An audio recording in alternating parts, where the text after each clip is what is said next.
Hello guys, good morning and welcome to your Grammar 3 lecture. The title of our discussion today is English tenses.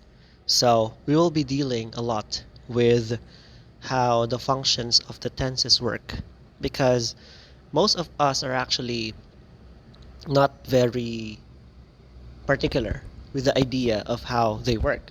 Well, most especially, they are very essential in the utilization of your English language, both for the writing and speaking subtest. We also have to take note that some of tenses here can also be applied in your listening and reading tests. So we have to notice that there are predetermining factors of which tense are we supposed to use based just on the words that precede or the words that come after them. So we shall begin. So the first tense is what we call the simple present tense. Now, prior to this lecture, most of you probably only know three tenses like the present tense, the past tense, and the future tense. Actually, grammar doesn't work that simply. Okay? We actually have a total of 12 grammar tenses plus your 4 conditional. So we have a total of 16, roughly, more or less. So, sir, why is it so many? So in the present alone, in the present realm, we have the simple present, we have the present perfect, we have the present continuous, we have the present perfect continuous tenses. So in this regard, depending on certain situations, you have to change the content. You have to use other tenses. So, first is the simple present form. This is the most common. Okay, I want you guys to listen to me very closely here. This is the most common tense in the English language because you only form this either by making your verb in its simple form with adding s or es in the third person. So you have to ask yourself, is my subject singular or plural? Based on which you are going to utilize which form of the present simple verb are you going to use? Are you going to use the singular verb or are you going to use the plural verb? So that's the construction. You just have to get your subject and then you just have to put the verb afterwards. Like Kevin. Kevin is singular. Walk. That is my verb. Since my singular verb requires putting an S afterwards, then I just have to put an S. So Kevin walks. Kevin walks every day to go to school. That is my simple present tense. So we use your simple present tense for repeated action. Simple present to express the idea that an action is repeated or usual. That is why when you are asked in the speaking examination about do you always, how often, so if your responses are like every day, frequently, always, all the time, then it requires the utilization of your simple present tense. Okay? But sir, what about this? The train leaves every morning at 8 a.m. For example, it is 6 o'clock in the morning now. It's not yet 8 a.m. So meaning we're not yet in the present. We're actually looking far ahead into the future. Because, tense has something to do with time. So you have to manipulate your verb so that it would fit, okay, in the scenario in which it can be applied. So, for example, you are recalling some events that's happening right now, things that are repeated, which is a fact. So you use a simple tense. Something that you are recalling, events that occurred in the past, let's say yesterday, 2 days ago, or a past experience perhaps. So you have to use the past. And the future, if you're looking forward to something not yet happening. But sir, how come that I am seeing here, the train does not leave at 9 a.m. and the train leaves every morning at 8 a.m.? Okay, that gives us another use of your simple present form. That is one fact or generalization, like Cats like milk. Birds do not like milk. Do pigs like milk? California is in America. California is not in the United Kingdom. Now, I want you to look at the last bullet point here. New York is a small city. Now, I'm going to tell you this. New York is not a freaking small city. It's actually one of the largest cities in the world. But why did the person use the simple present form here? Well, it is primarily because when you say New York is a small city and the person believes it that really New York is a small city, then it's okay. It doesn't matter if the fact is true or false. What important is that the speaker or writer believes it to be true. But I want you to be careful because we are going to provide facts and generalizations a lot in your speaking test, particularly in task 1. We're also going to do that mostly in the task 2 in your writing because you will be supplying facts and generalizations, a lot of them, in your task. So definitely it requires that those facts should be true. It is necessary for those facts to be outright true. So you have to mention to yourself that if I'm going to put some information here, if I'm going to put some insights, examples, definitely they have to be backed up with evidence. So that is something I just want to warn everyone. Now, mabalik tayo kay train, okay? Why are we using this train leaves tonight at 6 p.m.? The train leaves every morning at 8 a.m. It's not yet happening yet. It's not yet happening. So why are we using the simple present? Well, we use it for scheduled events in the near future. Again, not just any event, but a scheduled event. So we occasionally, I'm not saying this is all the time, occasionally, you can use your future form that the train will leave tonight at 6 p.m. That's okay. So we normally use it, this scheduled event in the near future, if we are pertaining to a public transportation, especially plane, train, ship, and the bus. Okay? So that's just, I want everyone to include this on their list. When you are going to use your scheduled event, when you're going to put the information about the scheduled event in the near future, then occasionally pwede natin gamitin si simple present tense, which is much more natural compared dito kay future, which is later di-discuss natin because the future tense is the last thing that I will be discussing today. Next is the use for now. Again, this concept of now is very vague, which we will be discussing a lot in the present continuous tense. However, you can also use your now together with the simple present tense if your verb is non-continuous. When you say non-continuous, pasok siya dito kay action verb na do, pasok siya dito kay auxiliary verb na be, si is, are, was, were, am. Pasok din yung category na yun na has, have, had, yung possessive verbs na tinatawag. So if you are using those auxiliary verbs together with the action verb do, then perhaps you could use your now together with them, but not all the time. This is really tricky, a really tricky thing that you could do. So if you're not used to doing this, and if it would just add to your problems with the grammar aspect of your language, then you should just continue with the simple tense.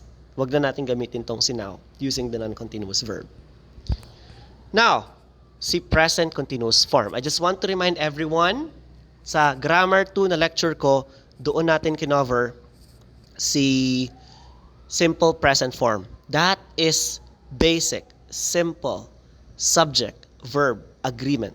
The subject, Kevin, is singular. Walk is not yet singular. I have to add an S so that they could work together. Kevin walks. And then complete my sentence. Kevin walks every day to go to work. So that is the complete thought that I want to imply. So very simple, very neat. That is how you should construct your sentence structure. All right. But if it is plural, then you know what to do. Tatanggalin lang yung S. The children play music every morning. Oh. The children sing the national anthem at 8 in the morning every day. Oh, pwede rin yan. So now, pupunta tayo kay present continuous form. How? do we do this present continuous form? So in the present continuous form, meron tayong am, meron tayong is, meron tayong are, plus present participle. Now, I want you guys to know that participles are another form of the verb. So, bigyan ko kayo ng example yung auxiliary verb na be. That's the base form. Base form meaning unaltered siya. Wala siyang minanipulate na anything. It's just as it is. That's just the verb. Hindi siya nilagay sa sentence. That's just what it is.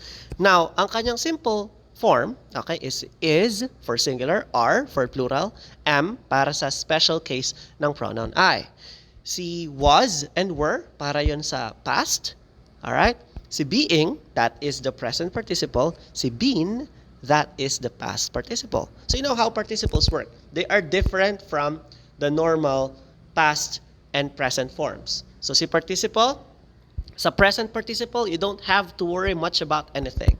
Because the present participle, you just have to add an ing at the end of the verb. Like, walk, walking, run, running, eat, eating. Okay, now here's the tricky part. Some of the verbs require you to repeat the consonant before you add ing. With the case of run, magiging running.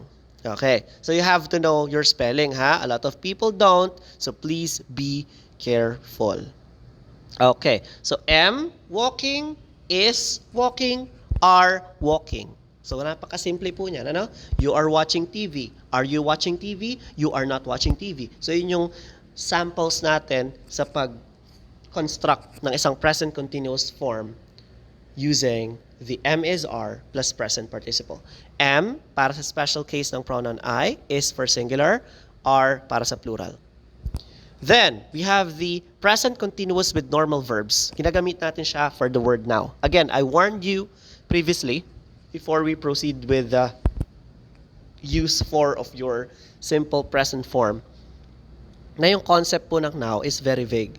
Kasi now can mean at this hour. Now can also mean at this year. Diba? In this year. Pwede rin siyang on this day. Pwede siyang at this very moment. Pwede siyang in this century.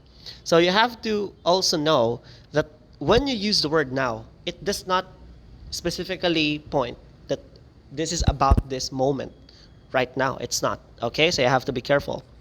So, that is the use of the first present continuous para sa now. So, pag nakakuha ka ng now, recently, again ha, yung word na nowadays, prohibited yan sa task 2, so don't use them.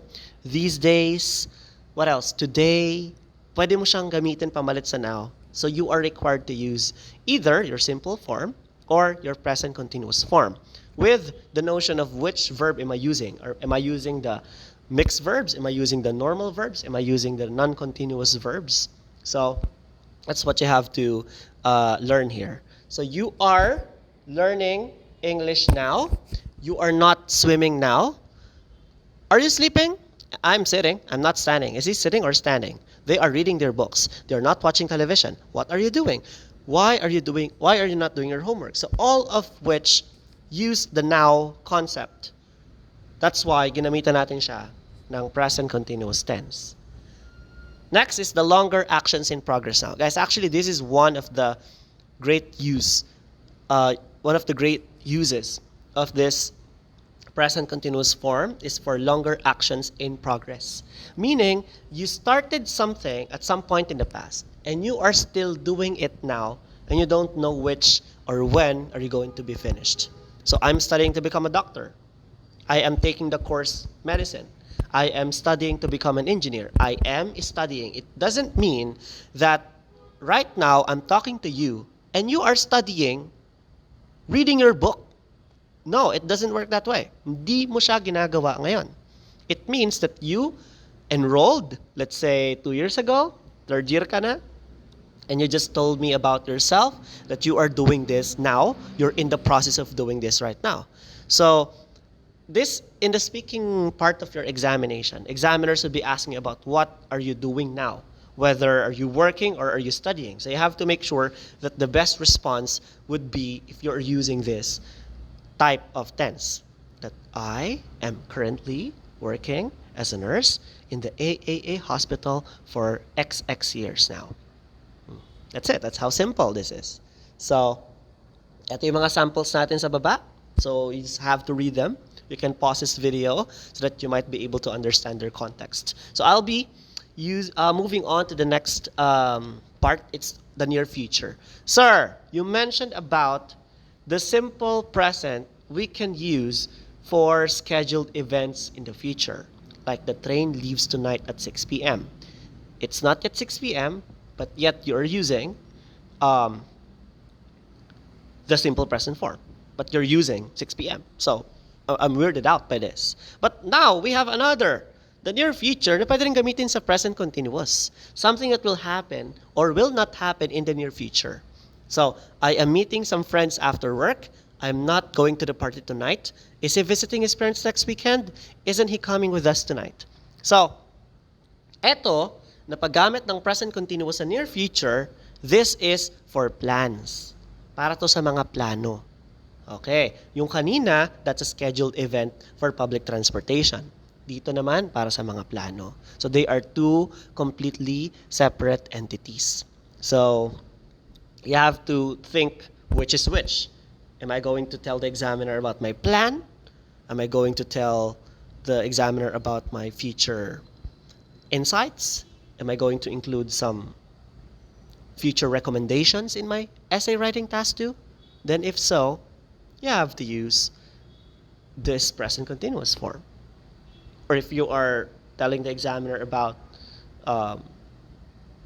your mode of transportation to go to and from work, so most definitely, you could probably use the simple present tense then. So again, hindi siya downright that if this is the situation, this is the future, I should use the future tense. No. There are requirements that must be met before you can use the tense. So, repetition and irritation with always. So if there is a notion in which the writer or speaker is irritated in the action, then kapag gumamit ka ng always, sir, di ba ang always, like, I always bring my umbrella, she always run 50 kilometers, yeah? My mom always cooks my favorite food. So dapat, sir, singular, tapos, verb na may S. Kasi always, kaparesan, sir, ng every, frequently, all the time. Bakit, sir, gagamit ako dito ng present continuous tense? Kasi, sir, nalito na po ako, sir, Diyos ko, nakakadalawa pa lang, lito na. 12 pa to, hoy. Okay, we're going to do a lot of studying now. So, bakit? If there is an irritation, pag ikaw ay naiinis, may negative emotion included in the speech. So, for example, it is always raining. I wish it would stop. Naiirata, it is always raining.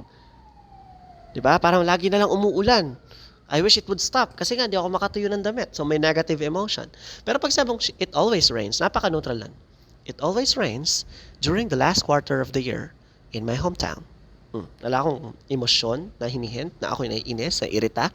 Alright? There's no negative emotion included. So if it is just neutral, then you have to go neutral. That's how simple this is. So, see, always, in general, okay? I'm not saying all the time. In general, you can use this term together with the simple present form of your verb, how you construct the simple present tense.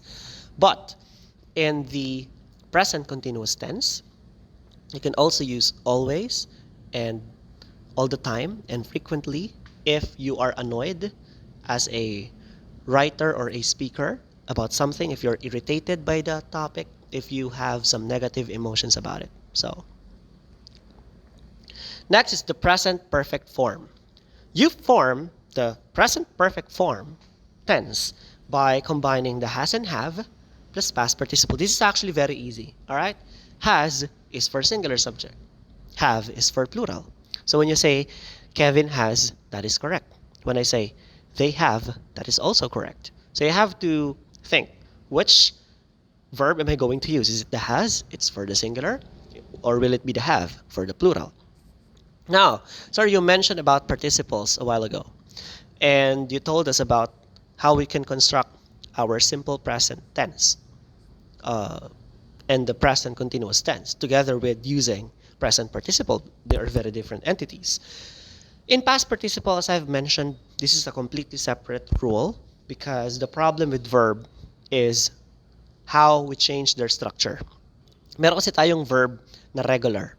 Regular verb, share, okay, the regular verbs, let's say want, earn, learn, they are called regular kasi yung kanilang past form and past participle, you just have to add ed and that's it. Like want, wanted, earn, earned, learn, learned.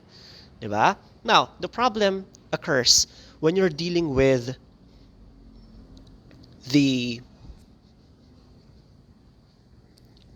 past participle form of the irregular verbs. For example, go, that is the base form. Going, that is the present participle. Goes, simple present, go. Simple present for plural. Went, that is the past. Gone, that is the past participle. So you can say, she has went. That's completely wrong. She has gone is the proper composition.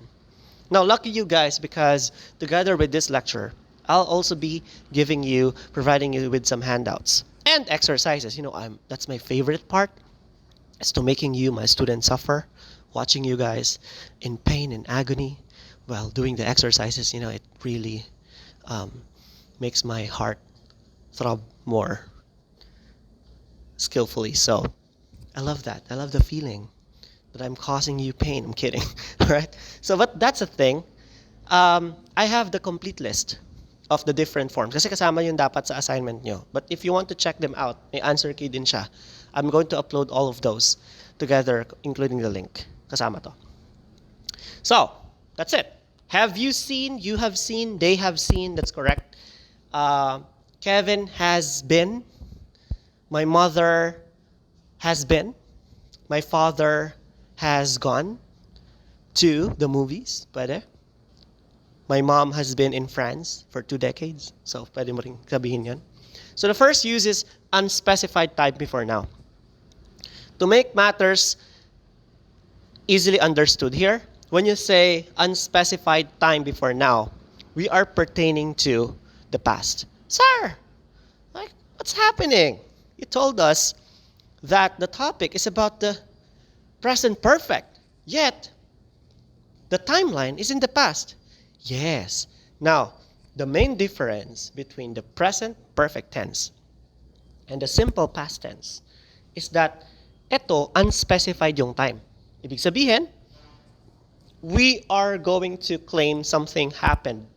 It's about an experience, it's about a past occurrence, but we are not supposed to give the time when did this action occurred. So we use the present perfect to say that an action happened at an unspecified time before now. The exact time is not important. And you cannot add, all right? You cannot put specific time expressions tulad ng yesterday, 1 year ago, last week, when I was a child, when I lived in Japan, at that moment, that day, one day. We can use the present perfect with unspecific expressions lang tulad ng ever. Like, I have never been to France. I have, that is the correct possessive verb there. Never. And then been, that's the past participle of be. I've never been to France. So, yun lang yung pwedeng gamitin. Never, once. I've been to France once. I've been to France many times. Several times. I've been to France before. I've only been to France, or I've only visited France one time so far. Yet, I have not yet visited France. So, pwede rin yan. So, that is how you should construct your present perfect tense. There is no specific time. Correct, pero pwede tayo magsabi ng unspecific time. Before now. Okay. So, ayun po yung mga bawal ha. Nandito na po siya sa slide. Take note of them. You can pause it, you can write it, but I have the handout already. If you want to print it, print it. Next topic is experience. You can use the present perfect to describe your experience, like saying, I've had the experience of, pwede yan, I've been to France. This sentence means that you have had the experience of being in France. Maybe you have been there once or several times, who knows? Maybe you've been there 3 years ago, who knows? but you're just sharing me the experience you have got. So no specific time is required. So all of the samples here for experience are included, so you just have to browse them through. And then change over time. Okay? Things change. Things aren't always the way they were. Hindi ko natuhugutan pero lahat ng bagay nagbabago. So if you are comparing some past occurrences with what you have right now, alam mo naman tayo mga Pinoy, may magkumpara. Diba? Mga nanay natin, nanay, yung pinsan mo, andun na, tapos ikaw, andito ka pa rin, diba? Kinukumpara tayo. So, mostly, we can actually use the change over time for the has, have, plus past participle, your present perfect, like this. You have grown since the last time I saw you. Sir, kala ko ba, no specific time. Who knows when the last time these people saw each other? Wala! Diba? So, we don't know the exact time. Pwede siyang like 3 years, 4 years, 10 years, forever. No, joke lang. So, yeah, you have grown. That's the correct expression here. The government has become. Now, ito yung problema kasi karamihan nga ng mga past participles, tulad ng become, ang kanyang past form became, ang kanyang past participle magiging siyang base form na become. Di ba? So, medyo problematic talaga yan pagdating sa memory recall because there are no hard and fast rules when it comes to trying to figure out anong type ba ng spelling, paano ba yung spelling nila. For example, yung cut walang past form, yung cut walang past participle, it will remain as is. Cut, bet, same thing. Diba? So, next, accomplishments, like man has walked on the moon, our son has learned how to read, doctors have cured many deadly diseases, scientists have split the atom. So these are all achievements. You can actually mention about your personal achievements. Like, I have passed the IELTS. Oh, wow, diba? I've passed the IELTS with flying colors. That's what we want. That's what I want you guys to achieve. So please, claim it on yourselves because you will pass exams. Yoo! All right. Next is an uncompleted action you're expecting. Now, the keyword here is not. All right? You're going to put your has and have and then not plus your past participle. Like, have not eaten. Like, I have not eaten my breakfast yet. Hindi pa ako nakakakain ng umagahan. Right? So, this is an uncompleted action. The action did not occur. It's okay. But the action, you are expecting it to happen, to occur. So, isang bagay na hindi naganap, pero ina-expect mo na maganap. So, anong ibig sabihin na to? Okay, ito ay masyado nag-expect. Joke lang. Alright, so, James has not finished his homework yet. Am I expecting James to finish his homework soon? Probably, yeah. But, is James finished with the homework? Not yet. Okay, nandun naman na siya sa context. So, an action which is uncompleted, hasn't happened, hasn't occurred like what you're expecting, but still you're expecting it to happen. Tulad ng pagka-text niya sa'yo. Like, he hasn't texted me yet. Diba? Okay. Next, multiple actions at different times. The army has attacked the city 5 times. I don't know when. It could be last week, tapos 3 days ago, tapos 2 days ago, tapos yesterday, but I didn't mention the time, so has attacked the city 5 times is the best way to deal with this. Multiple actions at different times. Next is time expressions. Sir, you told us, hindi pala dapat siya lagyan ng time eh. Bakit meron ka time expressions dyan? Alright, remember that when we use the present perfect, it means that something has happened at some point in our lives before now. The exact time is the action that happened is not important. Sometimes we want to limit the time you're looking in for an experience. We can do this with expressions such as in the last week, in the last year, this week, this month, so far, up to now, etc. Tandaan ha, magkaiba ang in the last year sa last year. Okay, Tagalog time. In the last year sa nagdaang isang taon, sa nakalipas na isang taon. For example, hindi ako sinipon sa nakalipas na isang taon. How am I going to convert that into the present perfect tense? I have not had is the past participle. I have not had any colds in the last year. Okay, hindi ako sinipon. Okay. So, have you been to Mexico in the last year? I haven't been to Mexico in the last year. But probably that person has been to Mexico in the last 2 years. But who knows? Hindi naman siya kasama sa context. So, that's it. That's the thing. Again last year and in the last year are very different. Last year is a specific time. Pag sabing last year, nung nakaraang taon, so is that specific? Yes. Pag sabing in the last year, sa araw-araw na nagdaang taon. So, that's unspecific. Okay, you're just narrowing it down. Gaano karaming days ang pag-iisipan natin about this experience? When did it occur? So, I went to Mexico last year. Let's say August 19 ngayon. So, probably August 19, 2019 siya nagpunta ng Mexico. Exactly. 1 year ago. But when you say, I have been to Mexico in the last year, probably January yun. Pwedeng March siya ngayon taon. So we don't know. Pero alam natin, sa nakalipas sa isang taon, nakapunta siya sa Mexico. That's what I have to know when it comes to present perfect. Now, duration from the past until now. I have had a cold for 2 weeks, or for 5 minutes, for 2 weeks, since Tuesday. So, mas narrow siya compared sa in the last year. Pag sinabi natin for 2 weeks, sa loob ng 2 linggo. For example, alright, I have had a cold for 2 weeks. For the entire time, meron kang cold. So, ginagamit din natin siya for duration in the past until now. For non-continuous verbs lang. Okay.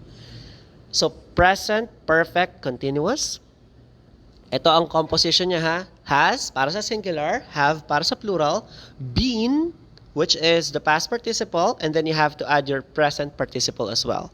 So, pwede siyang has been waiting, have been doing, has been studying. Tandaan na ang has, have, at saka po yung been, yan po ay constant. You cannot change or replace them because if you do, hindi na siya magiging present perfect continuous. So, I hope you guys understand the importance of the construction, the importance of the formula, how we can construct this. So, duration from the past until now.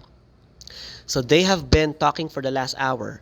She has been working at the company for 3 years. So you are seeing here that for 5 minutes, for 2 weeks since Tuesday, which was previously mentioned sa ating present perfect tense. Now, those since Tuesday, 5 minutes, for 2 weeks, they are all durations. Ibig sabihin hangganan. Duration, meron siyang starting point, meron siyang ending point. So sabi kong 2 weeks, for 2 weeks, no? So I'm counting, I'm looking for a 14-day period. So there is a duration, there's a span. Okay. So yun yung hinahanap natin, duration from the past until now, para ito sa mga verbs na to. Talk, walk, work, do, teach. So have been talking, has been working, have been doing, has been teaching, have been waiting, has not been talking, all of which are fairly similar. Okay. Then you have the recently and lately. So recently, lately, kasama na rin si nowadays. Again, nowadays, hindi natin siya gagamitan ng exact word na nowadays because examiners hate that word specifically in writing. So, that's what they don't want to hear. Then, of course, we're only going to give them what they want to hear. Tulad nga ng recently, lately, these days, today, at present, currently, at present time, in the current era, in the current situation. Pwede. Recently, I have been feeling really tired. Alright.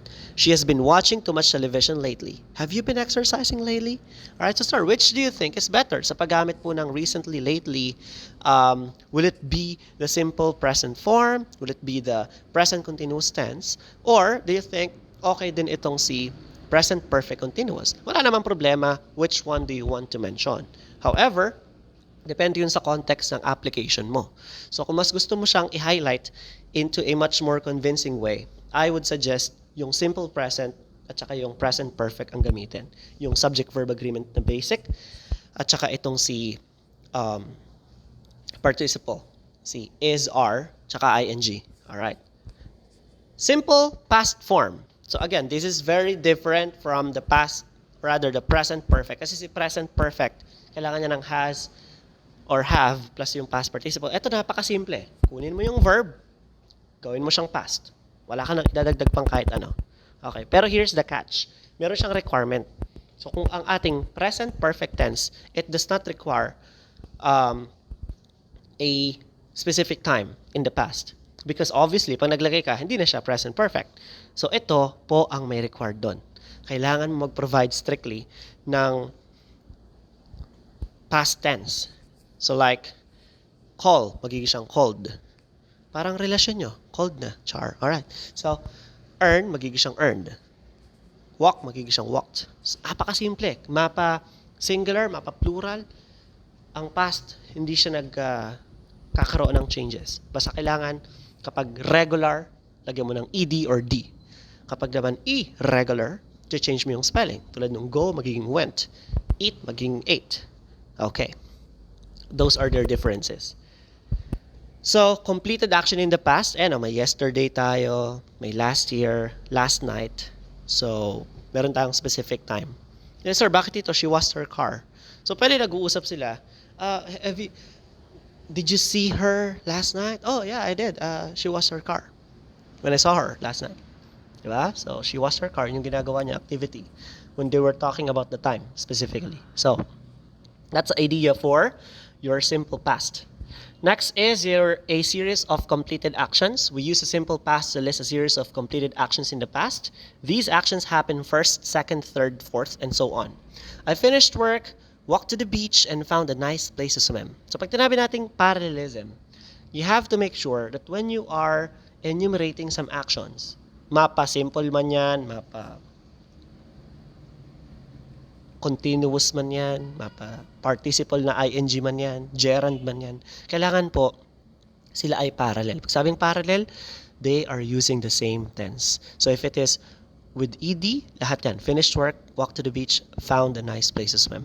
Hindi siya pwedeng, I finished work, walked to the beach, and have found a nice place to swim, because they are not parallel at all. So you have to be careful with regard to parallelism. Most people don't get them right. Okay? So you have to be careful.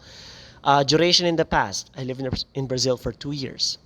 Shauna studied Japanese for 5 years. Again, magkaiba yung for 2 years, for 5 years, all day, the entire time, for 30 minutes. Pagdating dun sa in the last year, in the last 2 weeks. So magkaiba siya. So you have to use the duration in the past. A duration is a longer action often indicated by expression for such as the for 2 years, for 5 minutes, all day, all year, and many others, including this. So if you can use duration, which has a beginning and a ending point, all right, and an ending point in the past, then you can use that duration as the time I lived in Brazil for 2 years. Okay. Sir, anong pinakaiba ng I lived in Brazil for 2 years sa I have lived in Brazil for 2 years? Now, I lived in Brazil for 2 years, you're stating a past fact. But when you say, I have lived in Brazil for 2 years, I am sharing you an experience. Again, they are completely different. So you have to ask yourself, in which context am I using my tenses? Am I using them for sharing experience? Then you have to use your have. Am I using it to share a past event which I am going to compare in the present? Like, I lived in Brazil for 2 years, but now, I'm living in California. Diba? So, yun yung shifting tenses na tinatawag na magkaibang tense sa isang sentence. But mostly, people, hear me out, mostly, ang tenses po dapat natin ay iisa lang for the entire sentence or a paragraph. And mostly siya ay simple present tense. Okay. Next, see habits in the past, like I studied French, mga things that you used to. Now, the problem is kapag kumuha ka ng did. So, pag may did, yun na yung pinaka-verb. Lahat po ng verb mo sa loob ng sentence, kapag siya ay meron kang did, do, does, in this particular situation, ginagamit natin si did, gagamitin po natin ang simple present form ng verb. Did you eat? Di pa rin did you ate. Maling-mali yun. Ano?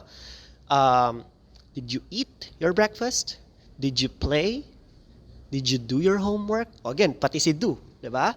So, every verb in your sentence, pwede rin every word in your speech, sa statement mo, sa speaking exam, kapag nakita ka ng mga do, did, does, doing, wala ka ng 10 sa mga susunod mong verb. Lahat sila automatically magiging base form dahil yung do, did, at saka does, sila na yung kukuha ng tense. Okay, siya na yung magke-carry ng load para sa verb tense sa sentence mo or sa statement mo. So ito, he played the violin. Pag sabi he played the violin, dati yon, di ba? I studied French when I was a child. When you were a child, but right now you are not. So tama yung paggamit ng studied. Okay. Now, past facts or generalization. She was shy as a child, but now she is very outgoing. The simple past can also be used to describe past facts or generalization which are no longer true. Mga bagay na totoo noon, na hindi na totoo ngayon. Tulad ng pagmamahal niya sa'yo. Okay. Insert cricket sounds. Alright. Alright, let's continue. So, he didn't like tomatoes before. Did you live in Texas when you were a kid? Alright. Sir, bakit po yung you? Diba? You, dapat ang laging kapartner niyan ay plural. You are, you were, you have. So, kaya siya merong were dito. I just want to add. Next is when clauses happen first. Yan. Magandang ano to. Kasi, gagamitin mo to sa writing eh. No? Or, gagamitin mo rin to kapag nagkukwento ka ng past events sa speaking. So, napaka-importante po makinig ang lahat na gather around, folks. Alright? Clauses are a group of words which have meaning but are often not complete. Some clauses begin with the word when, such as when I dropped my pen or when class began.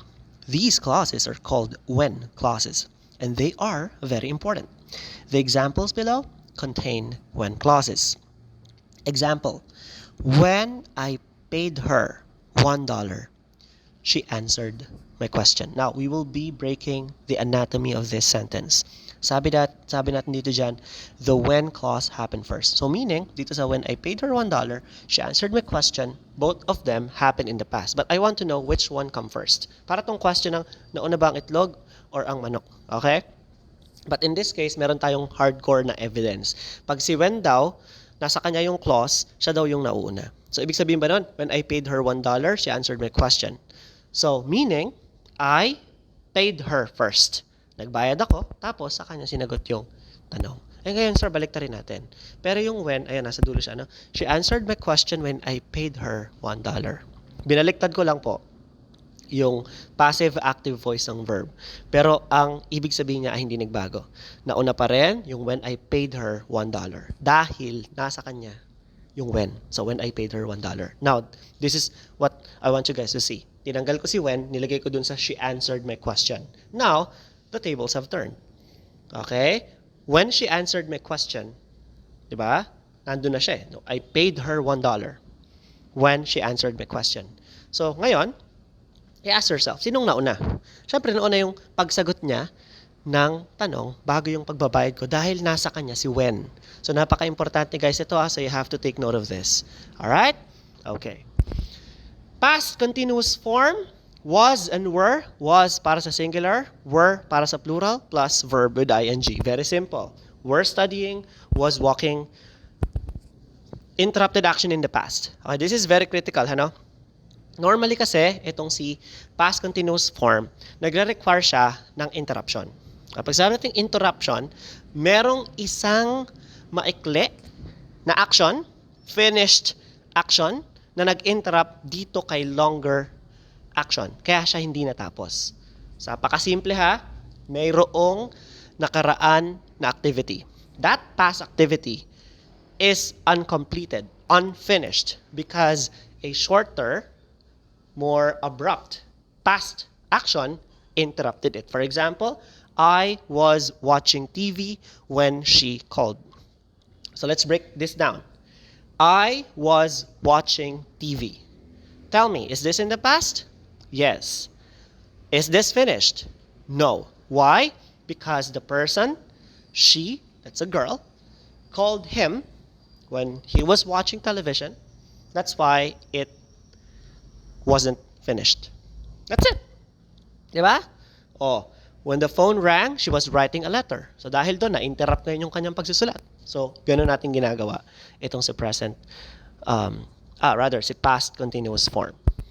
Specific time as interruption. Actually, guys, we will be skipping through this. Pero for the sake of teaching you, ito kasi yung mema. Last night at 6 p.m., I was eating dinner. Yung mga mema, like, anong pakialam ko kung last night, 6 p.m., kumakain ka ng dinner? Kasi hindi naman natin ito magagamit sa speaking and writing. So we will be skipping this quickly. Important, the simple past, specific time. Let's skip this. Parallel actions. So if you are using more verbs with this particular scenario, when used the past continuous with two actions in the same sentence, it expresses the idea that both actions were happening at the same time. Means the action are parallel. So you have to be careful of your parallelism once again. I was studying while he was making dinner. Now tell me, all right, do those activities occurred in the past already? Yes.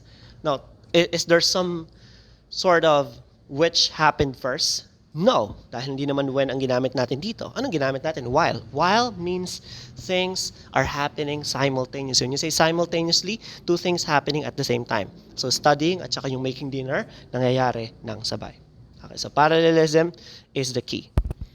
Atmosphere. If you want to write a novel, mostly in such cases, require tayong gumamit ng atmosphere na tinatawag, where you add very, when you add several verbs with the same atmosphere, was, were, ing, so you can use them. But we're not doing any novels in the essay anymore, so, and you're not supposed to, by the way. So, hindi mo siya mostly magagamit sa writing. But if you guys would like to become a future writer of some sort, then feel free to use this. So, pwede rin siyang gamitin sa repetition and irritation with always. However, kung kanina, it is always raining, she is always coming to class late, eto, tapos na, pero nandun pa rin yung negative factor. Like, she was always coming to class late, and it annoyed the class. Diba? Lagi siyang pumapasok na late. Kaya bukas yung pinto. Tuloy na yung class. So, that is the implication ng paggamit ng always para dito. Always, lagi, pero nakaraan na, noon. Like, you used to be classmates, so something is annoying that this person does to you. So, kaya mo siya ginamit. While versus when. Si when is para siya sa past form. Si while naman ay para siya sa past continuous form. So, magkaibang bagay yan, ha? So, magkaiba yung I was studying when she called. While I was studying, she called. So, yung while, ilalagay mo sa was, ing, were, ing. Si when, ilalagay mo siya dun sa past form, simple past lang, na clause. Past perfect form. Wala ka nang ibang ipapalit na pamimilian has or have. Diretso na, had. Had studied. Kaya nga, pwede rin mag-exist yung had eh. Yes! Di ba nga, may have had tayo kanina? Pwede rin po yung had. Kaya mostly, if you guys are familiar with some literary pieces ng mga Old English style, mga around 1940s to 1960s, gumagamit sila na to mostly. Pero mas okay kasing gamitin yung mas specific na word compared sa has, have, and had. Kaya naman, hindi na natin siya madalas ma-encounter ngayon. But they can actually be used. No? So, had studied, had been, had worked. That's all of them share the same pattern. So, completed actions before something in the past. I had never seen such a beautiful beach before I went to Kauai. So the past perfect expresses the idea that something occurred before another action in the past. So there are two actions which shows cause and effect. For example, I had never seen such a beautiful beach before I went to Kauai. But now, you had seen a beautiful beach already. So yun yung pinaka-idea niya. Duration before something in the past. We have that car for 10 years before it broke down. Alright? Had been, had owned. Although the above use of past perfect is normally limited to non-continuous verbs and non-continuous uses of mixed verbs, the word live, work, teach, and study are sometimes used in this way even though they are not non-continuous verbs. So past perfect continuous, had been plus present participle. Again, you cannot alter the been here. So had been. Had been waiting, had been running, had been studying. So when do we use them? We use them first for duration before something in the past. We use the past perfect continuous to show that something started in the past and continued up until another time in the past. For 5 minutes, for 2 weeks, for both durations, which can be used for the past perfect continuous. Notice that this related to the present perfect continuous. However, the duration does not continue until now. It stops before something else happened in the past. So I just want to clarify, because see, present perfect continuous, see, has been running means someone has been running, nag-run ako 20 minutes ago. I'm still running now, and I don't know if for the next 20 minutes I'll be finished. So, pero dito, kay Past perfect continuous, let's say I started running an hour ago and I finished 20 minutes ago. I just want to talk and highlight about the duration of my run, which is for the entire 40 minutes. Yan. They had been talking for over an hour before Tony arrived. So had been talking. Nag-uusap na daw sila for an hour bago dumating si Tony. Yan. Ang mga may kakayahan lang talaga mag-usap ng ganito ay mga nanay natin. Ako, grabe, no? Lalo pag nakita yung kumari sa supermarket. Yan, ang mga times na hindi pa pandemic, Diyos ko. Alright, had been talking for over an hour before Tony arrived. Their talents are really out of the roof. Okay, so that's the thing. She had been working at that company for 3 years when it went out of business. So we're talking about duration of her working in the company. But since it went out of business, she's no longer working there anymore. Alright, that's a key. Cause of something in the past, Jason was tired because he had been jogging. So that's the causative agent of Jason, tiredness dahil dun sa duration ng jogging na, not the jogging itself. Okay. Past continuous versus past perfect continuous. Kasi medyo similar sila in terms of giving cause and effect. If you do not include a duration such as for 5 minutes, for 2 weeks, or since Friday, many English speakers choose to use the past continuous rather than the past perfect continuous. Be careful, because this can change the meaning of the sentence. Past continuous emphasizes interrupted actions, whereas past perfect continuous emphasizes a duration of time before something in the past. Study the example below. He was tired because he was exercising so hard. The sentence here emphasizes that he was tired because of the exercise. Okay. Now, he was tired because he had been exercising so hard. Now, ang emphasis dito is yung duration ng exercise.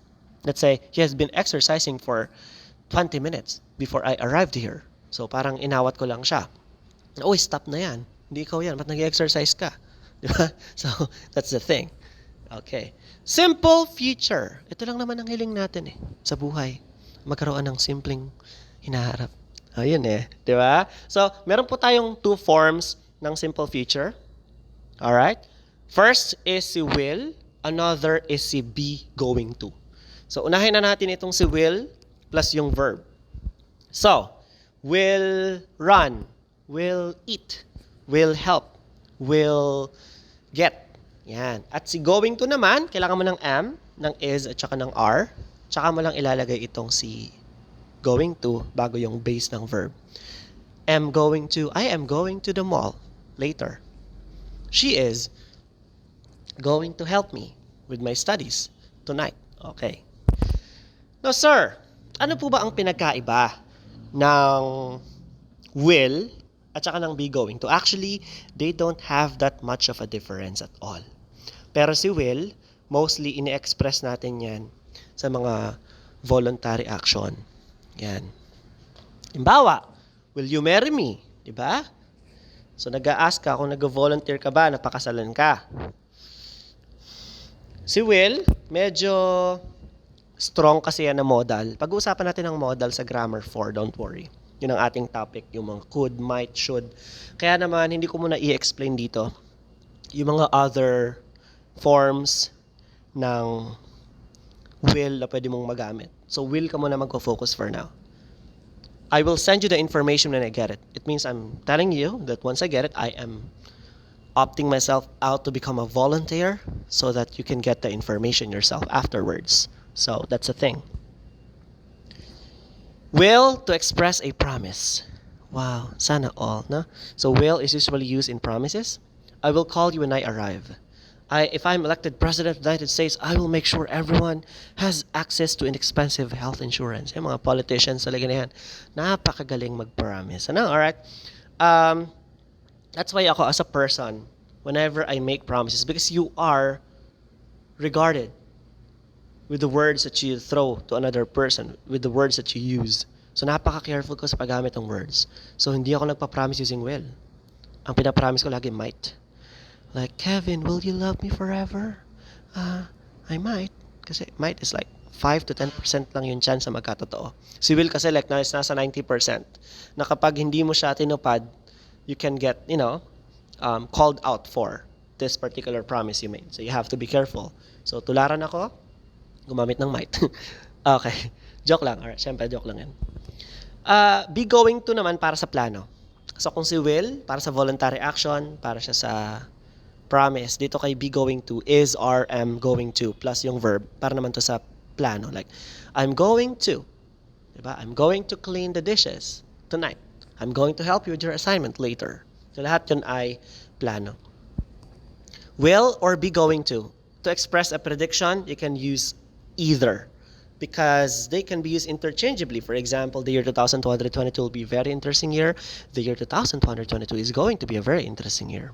Both of which actually are the same in terms of its appearance, in terms of its impact as a message, so you don't have to really wonder which one you can use. Pagdating din sa voluntary action, sa promise, sa plan, you can actually use either. Wala rin problema, but mas inclined lang tayong gamitin yung situation na pinersent ko kanina na pwede nyo ulit balikan, don't worry. Meron din kayo sa handout, don't worry. Because they are more accustomed on that level. Mas fit sila dun sa situation, kaya meron silang much better gamitin si going to para sa plan and si will naman for its attribution. So important in a simple feature, it is not always clear which use the speaker has in mind. Often, there's more than one way to interpret a sentence's meaning. So, tandaan guys ha, kapag may future tense ka, kailangan hindi ka gumamit ng mga when. So, when you will arrive tonight, we will go out for dinner. That's not correct. When you arrive tonight. Kasi may when ka eh. So, hindi ka gagamit ng will doon. We will go out for dinner. That is more correct. That is better. So, si future continuous will be, going to be, plus present participle. Same lang din. Lagyan mo lang ng ing. Will be waiting. Will be running. I will be washing. I will be having. Yan. So, kailan natin siya ginagawa? Okay, use the future continuous to indicate that a longer action in the future will be interrupted by a shorter action in the future. I'll be watching TV when she arrives tonight because she mentioned na darating siya by 7 and I'll be watching my favorite show ng 6:30 to 7:30. So, nanonood ako ng TV pag dumating siya. Again, ang crazy part sa mga susunod nating tenses, kaya medyo mabilis tayo dito kay future. Kasi, ang taas ng predictability niya eh. Like, gumagamit ka ng situations that hindi ka naman sure na mangyayari and yet you are putting a lot of ideas already, which is not a great deal in the writing and even the speaking part of the test. So again, ang focus talaga natin pag gagamit tayo ng future is simple future lang and you have to focus more on the use of your modals. So we will be skipping this kasi yeah, parallel action is important. I am going to be studying and he is going to be making dinner. Pwede mong lagyan ng tonight. Yan. Parallel actions, what else? Atmosphere, I have already discussed this, so you have to make sure that they are all parallel if you're going to use will be and then ing all together. Si future perfect, will have plus past participle. Will have been, will have become, is going to have become. Again, kung pamimiliin nyo ako, either kay will, have, at saka past participle, or kay am, is, are going to have plus past participle, I am going to use will have plus past participle. Kasi may tendency na baka makalimutan mo yung mga parts. Like may am ka na, may is ka na, may are ka pa. Pili lang ng isa. Let's say, they are. Tapos going to have. They are going to have, di ba? They are going to have been. They are going to have eaten. So, medyo ano siya, complicated pagdating sa pagdadami ng words. Pero, you know, if you want to use your is going to na form, mas marami ka namang words, it would yield more words na kailangan naman natin sa writing. Yun nga lang, it is so much complicated than the will have plus past participle. Baka instead na dumami yung words mo, that's okay, pero hindi naman tama yung paggamit, that's not okay. So both vocab and grammar nagkaroon ka ng mistake. So you have to be a smart writer, okay? So, completed actions for something in the future. By next November, I will have received my promotion. So, ina-anticipate mo lang yung mga bagay na mangyayari. Like, by the time he gets home, she's going to have cleaned the entire house. I'm not going to have finished this test by 3 o'clock because you're expecting something that hindi talaga siya ma-finish given the situation that you are in. So, duration before something in the future. Ito yung ayaw ulit natin, yung paggamit ng duration ng tense. Mostly, mas okay gamitin ang duration ng time when it comes to the past at saka sa present. Future perfect continuous, this is the last part of my discussion today. So will have been plus ing. Will have been running. Tingnan mo kung gaano komplikado tong si is going to be. Is going to have been doing. haba niya. So, kung medyo hindi mo na memorize yung content, so please be careful with this. Kailan natin siya ginagamit? Duration before something in the future. So, they will have been talking for over an hour by the time Thomas arrives. So, ang situation kasi dito is si Thomas, darating siya at exactly 8. Nag-start mag-usap si Norma at saka si Anna ng 7. So, probably, pagdating ni Thomas, nag-usap na sila ng isang oras. Ngayon, ang oras sa atin is like 7:15. So again, mga bagay na hindi pa nangyayari, hindi pa nagaganap. So very highly anticipatory technique ang kailangan mo dito. Hindi mo siya magagamit sa writing, hindi mo rin siya magagamit sa speaking. I'm just teaching you this for the sake of the learning process. How can you differentiate which tense are you going to use? So hindi ito masyadong maraming pakinabang sa atin. So we will be skipping through this. Cause of something, yes, sure. For future continuous versus future perfect continuous, parang din siyang sa past kanina. Ang emphasis is yung sa time at yung emphasis ay yung sa duration. So yung isa doon sa action, yung isa doon sa duration. So that will be the end of your grammar 3 that focuses on your tenses today. So I would like to remind everyone that after this class, meron po kayong handout na you can have yourself print and pwede mo siyang sagutan before you click on the link para naman doon sa answer key. However, pag naman dito sa instance na, sir, ala po kaming printer, okay? Papasok po ako bukas sa klase. O, you can pick it up. Dali, kunin mo yung, yung material, tapos sagutan mo. Pero yung answer key nun, iba-browse mo na lang din dun sa link. So, you can use your phone to download the PDF files, the links of those answer key, because it's much easier that way. Okay? So, that's it, guys. Have a nice day. Next class natin is Speaking Skills Enhancement, major lecture for speaking, so tune out. Bye-bye!